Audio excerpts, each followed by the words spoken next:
morning, Falcons fans. My name is Patrick Seals, and welcome to the Week 7 edition of predicting how disappointing the Atlanta Falcons are going to be this week. And this week, we play the Miami Dolphins in Miami, 1 o'clock on Fox.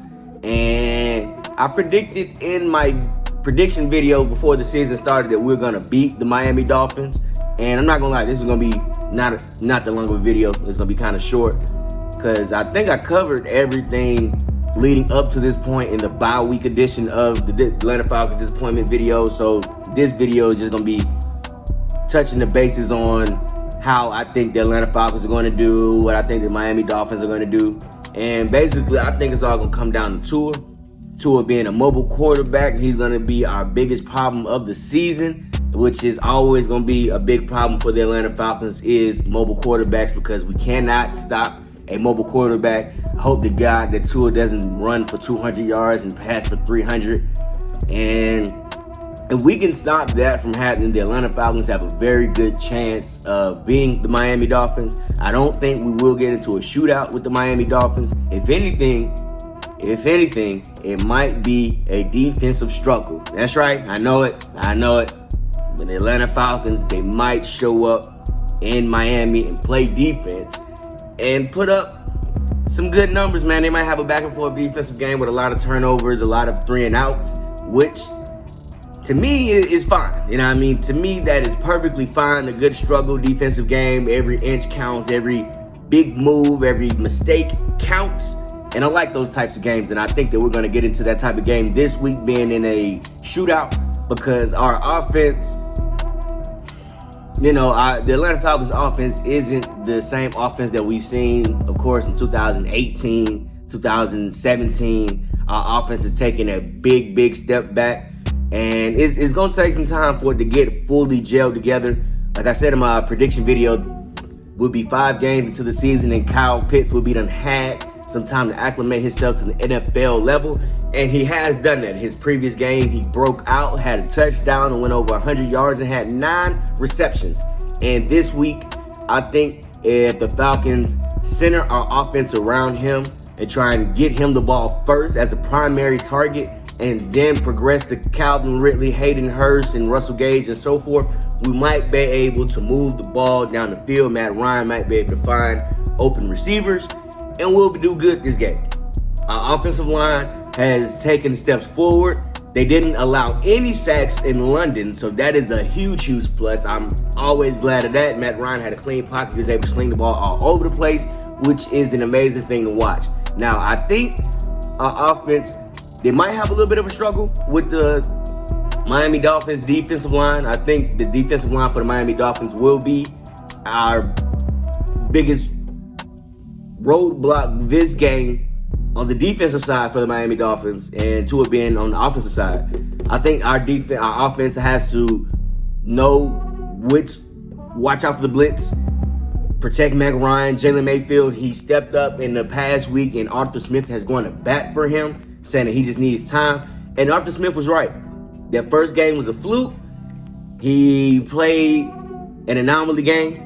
Ever since then, he's played much better. No more watching Matt Ryan get sacked, looking at him like, oh man, how'd you get down there? No more of that. You know what I mean? And he's becoming more of a good guard, I should say. Now, with Caleb McGarry being out, our offensive line does have some holes.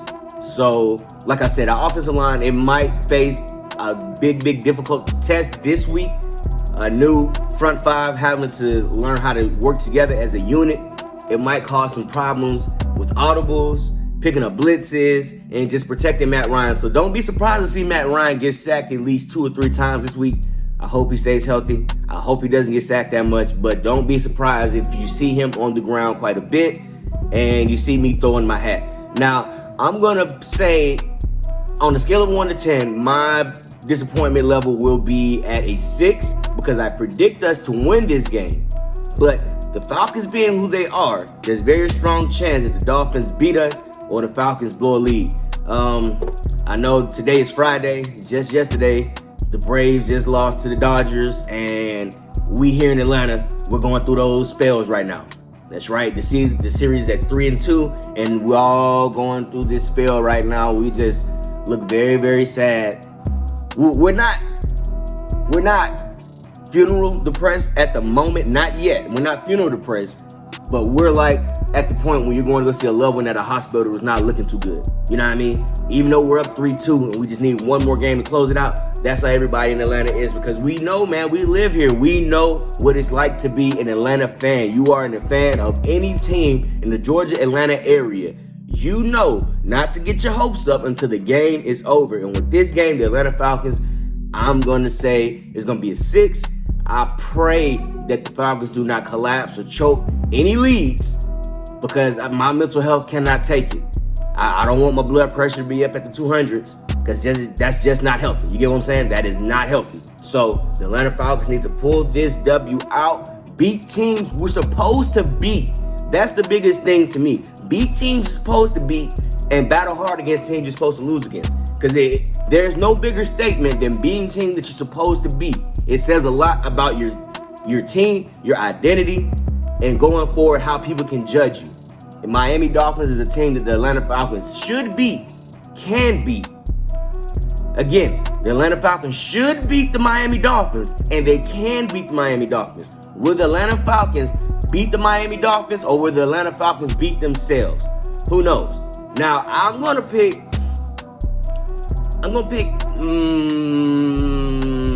Calvin Ridley. I'm gonna pick Calvin Ridley to be the biggest disappointment of this week. Of course, he didn't play 2 weeks ago in London, and I think that he's going to set himself up to be the biggest disappointment this week, because he should be redeeming himself for the last time he played against the Washington football team, dropping 4 passes, and he should be redeeming himself this week. But however, I think Calvin Ridley is going to continue the trend that he's been on. He's going to get double teamed throughout the whole game, and he's not going to go over 100 yards. So, which is why I'm saying the Atlanta Falcons, they should focus the passing attack around Kyle Pitts as the #1 primary receiver, and then progress towards the outside receivers going forward. Now, of course, Cordell Patterson is still going to be doing the things Cordell Patterson doing, running and catching passes for over 100 yards and scoring all the touchdowns for the Atlanta Falcons, which is amazing, which I love to see. So I hope we keep that going. If we can get pressure on Tua, keep him in the pocket, keep him from roaming around, scrambling, getting first downs, getting huge chunks of yardage on the ground, we can beat the Miami Dolphins. Again, retain Tua from rushing for over 200 yards and keep him from passing for 300 yards. If the Atlanta Falcons can do these things, we can beat the Miami Dolphins. So, I just gave all the Atlanta Falcons all the chance in the world to break my heart and make me come on here and just flip the table. I don't want to flip the table. I don't want to flip the table, Falcons. So please, for everybody involved, beat the Miami Dolphins and go Braves. My name is Patrick Seals. Thanks for tuning in to this week's edition of predicting how disappointing the Atlanta Falcons will be. Don't forget to check out my other videos on my YouTube channel and stay tuned for the latest reaction video to the Miami Dolphins game. Go Braves. Rest in peace, Rick Wayne. My name is Patrick Seals. Y'all follow my social media. Support my channel. Buy my merch, hoodies, t-shirts, everything I got going on. I'm Patrick Seals, and I'm out. Peace.